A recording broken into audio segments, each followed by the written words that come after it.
ലോക്ക്ഡൗണിൽ ഇളവുകൾ വന്നു തുടങ്ങി. ഇനിയാണ് നമ്മൾ ശ്രദ്ധിക്കേണ്ടത്. അപ്പം ഞാൻ കടയിൽ പോയിട്ട് വരാട്ടാ. മാസ്ക് എടുത്തില്ലേ? ഒരു അര പാക്കറ്റ് ഗോൾഡ് മേടിച്ചോളോട്ടെ എനിക്ക്. അതൊന്നും ഇപ്പം കിട്ടില്ല അപ്പാ. അതൊന്നും വിൽക്കാനും പാടില്ല.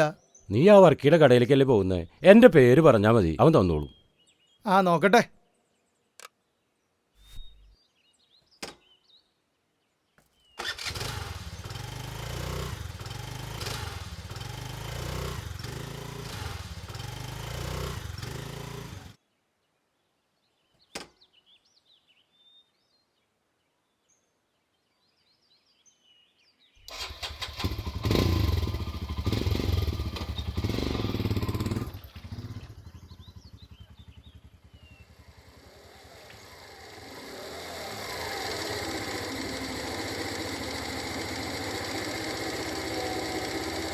ആ ഒന്ന് കണ്ണെടുക്കടാതീന്ന്.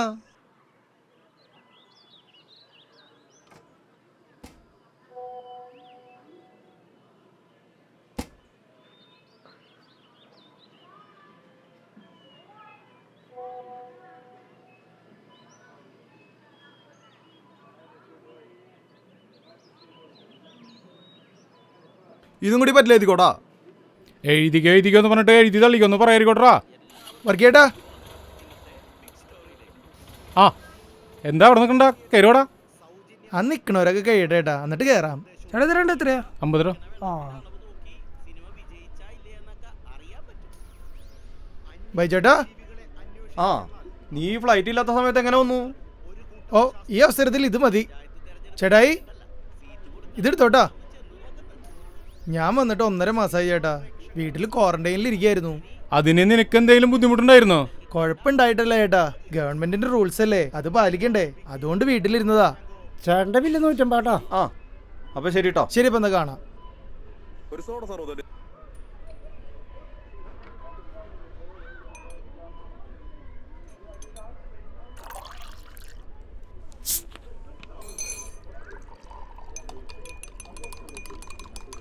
ബട്ടബോക്സിന്റെ എവിടെ? ഇല്ലടാ, നിന്നോട് ഞാൻ ഇന്നലെ പറഞ്ഞില്ലേ, ഇനി കൊറോണ കഴിഞ്ഞിട്ടാ ഇനി സാധനങ്ങളൊക്കെ വരുള്ളൂ. എന്നാ നാളെ വരാം. അപ്പോ ഇറ്റലിയിലത്തെ ഇപ്പോ അവസ്ഥ എന്താ? ഞാൻ വരുമ്പോ സിറ്റുവേഷൻ ഭയങ്കര മോശമാണ് ചേട്ടാ. ദിവസം ആയിരക്കണക്കിന് ആൾക്കാരാണ് ഹോസ്പിറ്റലിൽ അഡ്മിറ്റ് ആവുന്നത്. അതുപോലെ തന്നെ മരണസംഖ്യ കുതിച്ചുയർന്നുകൊണ്ടിരിക്കുകയാണ്. അവിടുത്തെ ഗവൺമെന്റിന്റെ ആണെങ്കിൽ തുടക്കത്തിൽ പറ്റിയ ഫോൾട്ട് എന്തെന്ന് വെച്ചാൽ ശ്രദ്ധിച്ചില്ല, കാര്യമായിട്ട് എടുത്തില്ല. നമ്മുടെ ഇവിടെ വൈറസ് സ്പ്രെഡ് ആവണതിന് മുന്നേ ലോക്ക്ഡൗൺ പ്രഖ്യാപിച്ചു. പിന്നെ നമ്മുടെ പോലീസ്, ആരോഗ്യ പ്രവർത്തകര്, നമ്മുടെ ശൈലജ ടീച്ചർ, പിന്നെ നമ്മുടെ മാലാഖമാര്, അവരുടെയൊക്കെ പ്രയത്നം കൊണ്ടാണ്. എന്താ കാര്യം? പ്രവാസികൾ കുറച്ചിങ്ങോട്ട് വരാണ്ട് അവര് വന്നാൽ നമ്മുടെ കാര്യത്തിൽ ഒരു തീരുമാനമായി. ചേട്ടാ അങ്ങനെ പറയരുത്. ഈ പ്രവാസികൾ നമ്മുടെ നാടിന്റെ നട്ടെല്ലാണ്. നമ്മുടെ നാട്ടില് പല പ്രതിസന്ധികൾ വന്നപ്പോഴും ഈ പ്രവാസികളല്ലേ നമ്മളെ സഹായിച്ചത്. ഈ ഒരു വൈറസിന്റെ പേരിൽ നമ്മൾ അവരെ കുറ്റപ്പെടുത്താൻ പാടുണ്ട. ഞാൻ അങ്ങനെ ഉദ്ദേശിച്ച് പറഞ്ഞൊന്നല്ല. ചേട്ടന് റിസ്ക് ചെറുതാ വലുതാ വേണ്ട? വലുതെടുത്ത ചേട്ടാ. നീ അത് പറഞ്ഞത് കാര്യാക്കണ്ട, അവ ഈ പറഞ്ഞ പോലെ. പിന്നെ നമ്മുടെ പ്രവാസികൾ എന്തോരം വന്നാലും ഒരു പ്രശ്നമില്ല. നമ്മുടെ ഗവൺമെന്റ് എടുത്ത തീരുമാനം സൂപ്പറാ. ചേട്ടൻ പറഞ്ഞ കാര്യങ്ങളൊക്കെ ശരിയാണ്. പക്ഷെ നേരത്തെ വന്ന പിള്ളേരുകൾ കാണിച്ചായിട്ട് ശ്രദ്ധിച്ചിരുന്ന. ഞങ്ങളെ ആ ഒന്ന് കണ്ണെടുക്കടാതീന്ന്. ഹായ് ബൈജു ഭായ്. ആ എന്താണ് രാവിലെ തന്നെ പരിപാടി? ചെറിയൊരു പരിപാടി ഉണ്ട്. ആ ആ നടക്കട്ടെ നടക്കട്ടെ.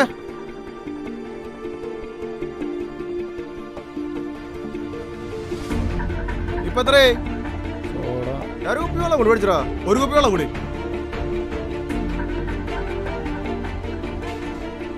എല്ലാം കൂടി എത്രേ?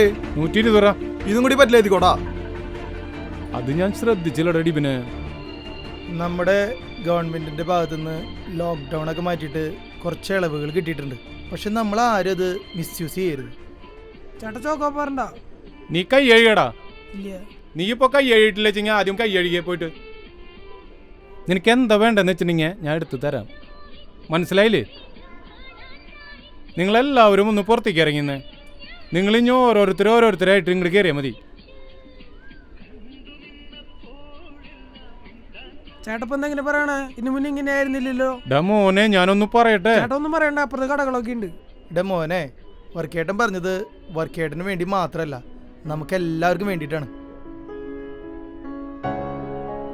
നമ്മൾ ഈ പ്രത്യേക സാഹചര്യത്തിൽ എല്ലാവരും മാസ്ക് ധരിക്കുകയും കടകളിലേക്കോ മറ്റ് സ്ഥലങ്ങളിലേക്കോ ചെല്ലുമ്പോൾ കൈ കഴുകുകയും ഉള്ളിൽ കയറി കഴിയുമ്പോൾ സാമൂഹ്യ അകലം പാലിക്കുകയും ചെയ്യണം. നമ്മളെല്ലാവരും ഒറ്റക്കെട്ടായി നിന്നാൽ മാത്രമേ ഈ വൈറസിനെ ഭൂമിയിൽ നിന്ന് അകറ്റാൻ പറ്റുള്ളൂ. കുഞ്ഞപ്പ ഇങ്ങോട്ട് വന്ന് ഈ മാസ്ക് ഇല്ലാതെ വന്നവർക്ക് കൊടുത്ത്. ആ ചേട്ടാ മാസ്ക് പിടിച്ചാ. ആ അങ്ങോട്ട് ഇറങ്ങിയെന്നേ ചേട്ടാ.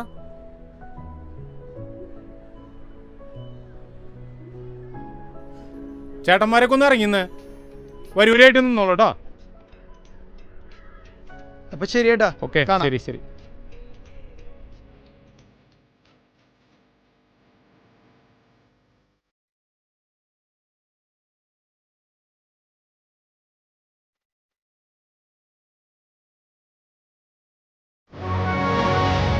ഒരു വ്യക്തിയുടെ മാന്യത അവൻ്റെ വസ്ത്രധാരണത്തിലല്ല, അവൻ്റെ പെരുമാറ്റത്തിലാണ്.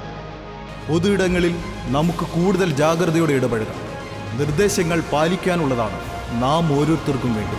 മാറ്റം ആഗ്രഹിക്കുന്നുണ്ടെങ്കിൽ ആദ്യം മാറേണ്ടത് നാം ഓരോരുത്തരുമാണ്.